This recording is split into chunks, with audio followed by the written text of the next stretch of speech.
सबसे पहले करूंगी तेल मालिश और फिर थोड़ी सी कसरत।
अब लगेगो लल्ला को चिपचिपा उपटन।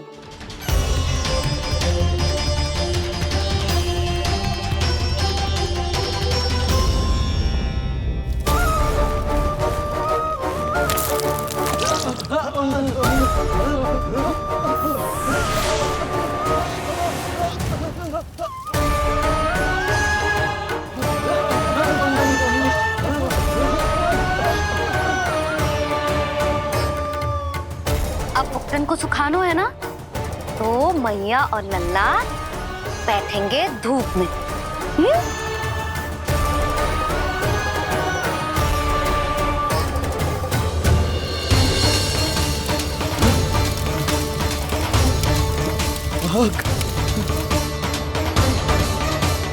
ये हुई ना बात, थोड़ी गर्मी का अनुभव करना भी आवश्यक होता है मैया।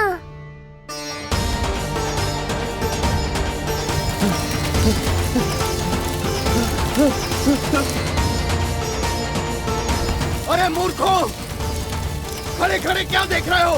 पानी लो, बचाओ मुझे।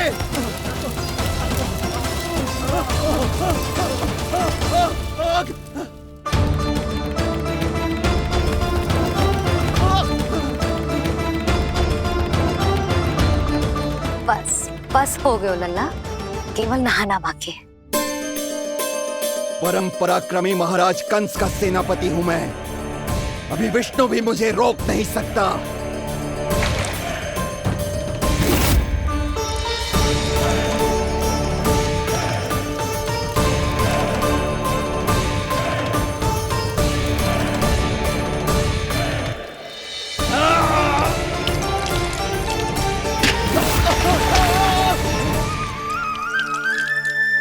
पानी बहुत गर्म तो ना है?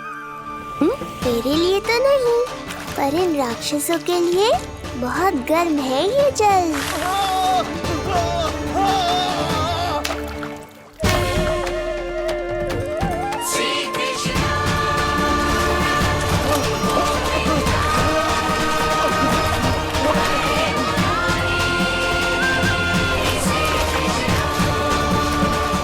ये कैसी माया है?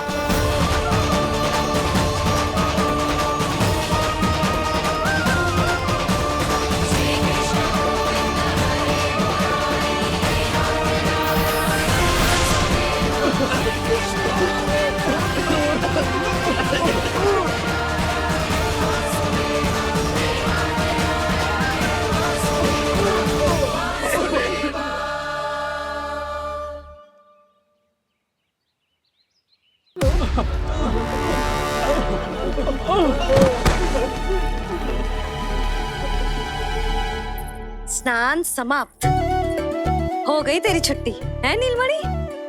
राक्षसों की भी छुट्टी हो गई मैया, और गांव वालों को उनसे मुक्ति भी मिल गई। पर अब मैं थक गया हूँ और भूख भी बहुत लगी है। अच्छा लल्ला, जब मैं दूध पिला रही थी तो पीना ना था, और अब बिलक बिलक के रो है। यशोदा, नीलमणि दिखतो तो मेरे समान है, किंतु इसके नखरे तुम्हारे जैसे। पंडित जी आइए।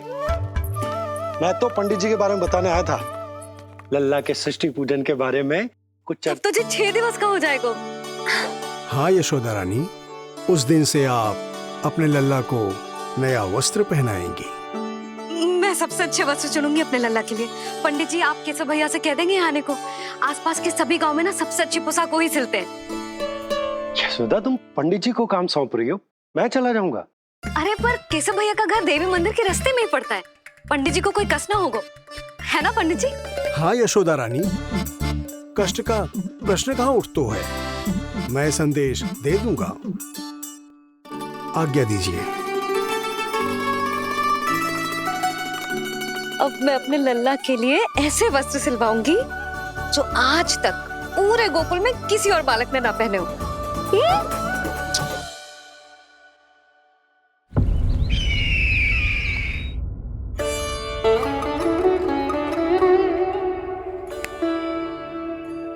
ये क्या है देवकी? ये देखिए स्वामी, ये वस्त्र मैंने अपने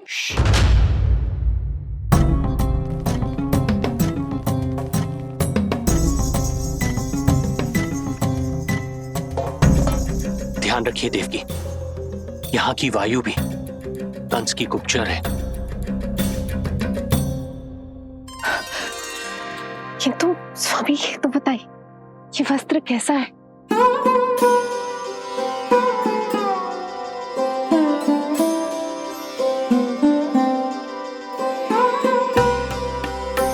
ये वस्त्र नहीं, अपनी ममता सी ली है आपने। उस पे ये वस्त्र बहुत अच्छा लगेगा। आप समझ क्यों ना रहो केशव भैया, बस वही वस्त्र दिखाना जो मेरे लल्ला पे सबसे अच्छे लगे। हाँ हाँ। ये देखिए,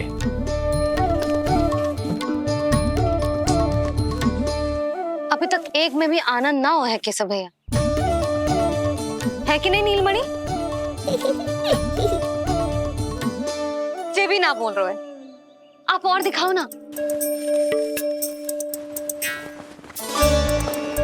इतने सारे वस्त्र पहनो तो कोई एक ही है ना यशोदा?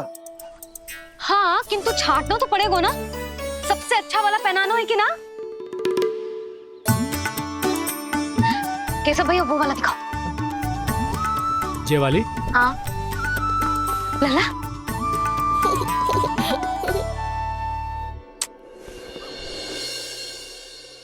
हर माँ की इच्छा होती है कि वो अपने पुत्र को षष्ठी उत्सव के दिन सबसे अच्छे वस्त्र पहनाए। किंतु क्या ये वस्त्र उसके नाप का है? हमें तो ये भी नहीं पता कि वो कितना बड़ा हो गया, कैसा दिखता है।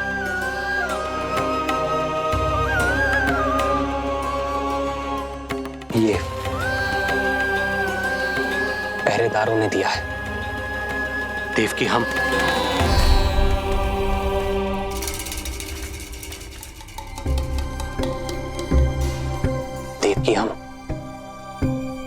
बंदी गृह में नहीं है।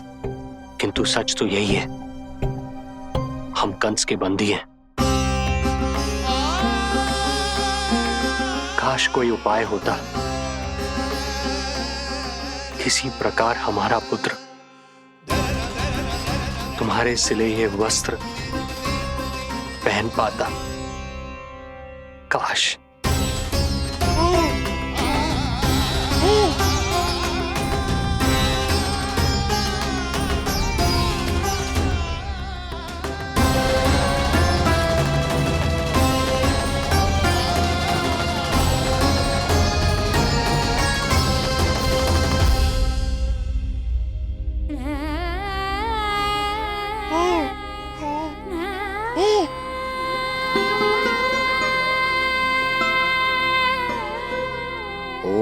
श्री विष्णवे नमः।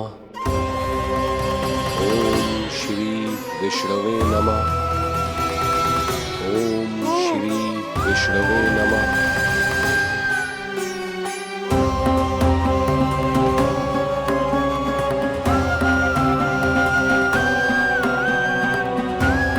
हमें तो ये भी नहीं पता कि वो कितना बड़ा हो गया है, कैसा दिखता है।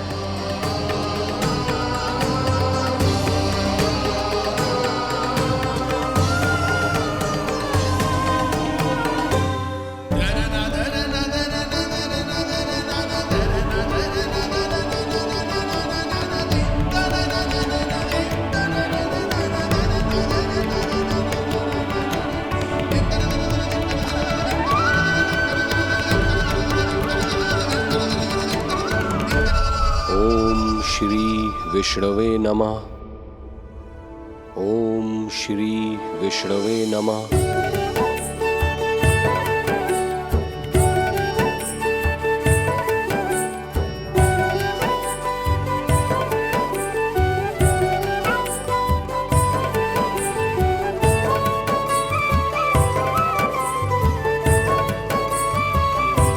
ओम श्री विष्णवे नमः। ओम श्री विष्णवे नमः।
अच्छी लगी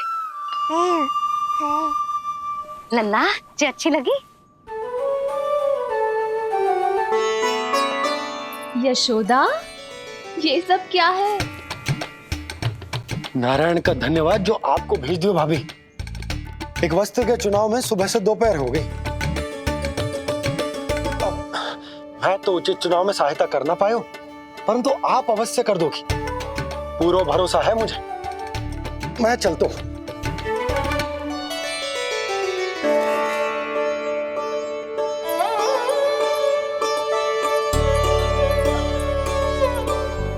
मैं क्या करूं जीजी, कोई वस्त्र मिलना भी तो चाहिए ना जो मेरे नीलमणि के योग्य हो। समस्या तो गंभीर है, किंतु महारानी जी, इससे अच्छे वस्त्र आपको पूरे मथुरा मंडल में और कहीं नहीं मिलेंगे। चिंता की कोई बात नहीं है। हम ऐसे वस्त्र ढूंढेंगे जो हमारे राजकुमार को बहुत अच्छे लगे, है ना नीलमणि?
है स्वामी।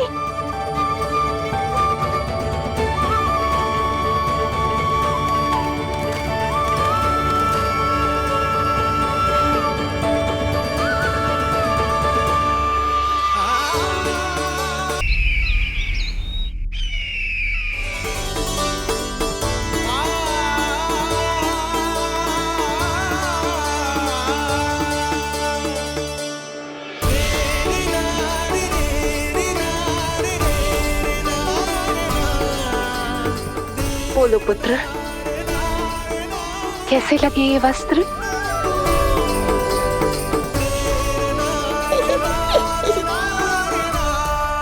हम नीलमणि से ही पूछ लेते।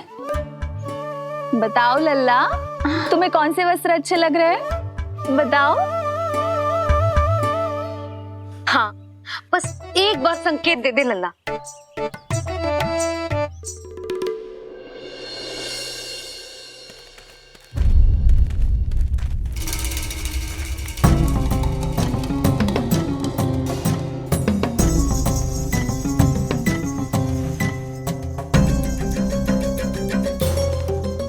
हमारी एक टुकड़ी घायल अवस्था में वापस आ चुकी है। अवश्य ही कुछ बुरा हुआ है उनके साथ। तुम दोनों सतर्क रहना, हमारे कंस महाराज कभी भी आ सकते हैं।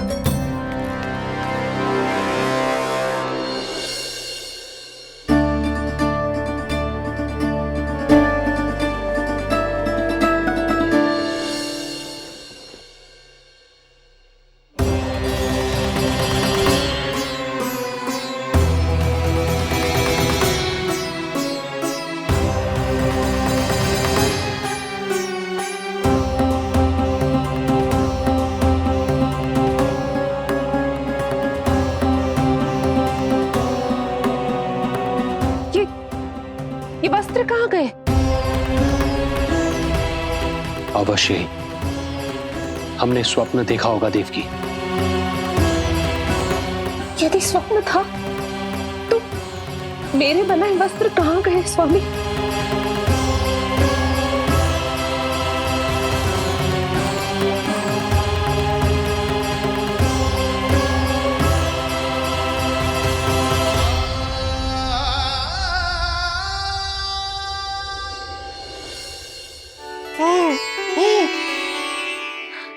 ये देखो, लग तो है इसने स्वयं ही अपना वस्त्र चुन लियो है। जे वाला दिखाइए। कौन सा? जे वाला? हाँ, जे वाला।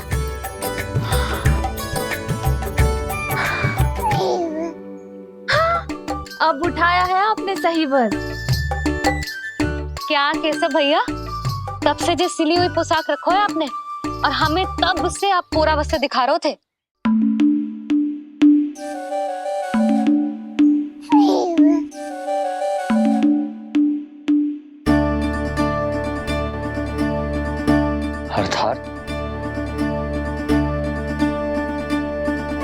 अर्थात हमारा पुत्र हमारे पास ना होकर भी हमारे साथ ही है।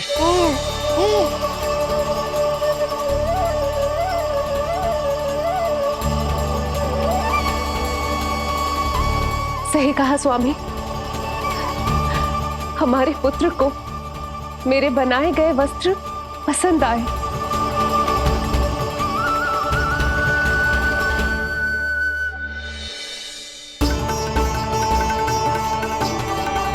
और उसने हमारी भेंट स्वीकार कर ली।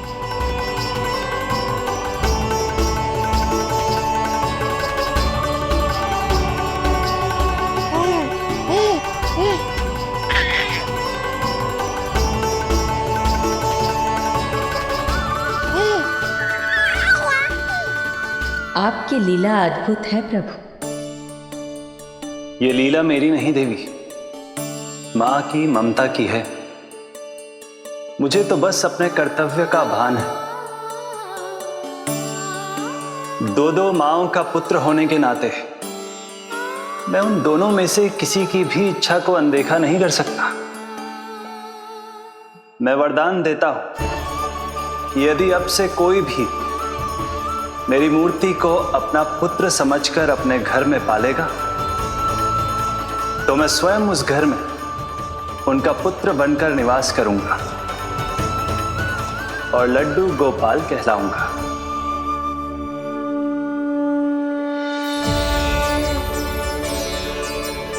प्रभु, आप जहां होंगे मुझे तो वहां होना ही है। आज से मैं भी उस घर में सुख और समृद्धि के रूप में वास करूंगी और उस घर के प्राणियों की प्रत्येक इच्छा पूर्ण करूंगी। मैं बहुत प्रसन्न हूँ आज, क्योंकि मेरी मैया भी प्रसन्न है और माँ भी।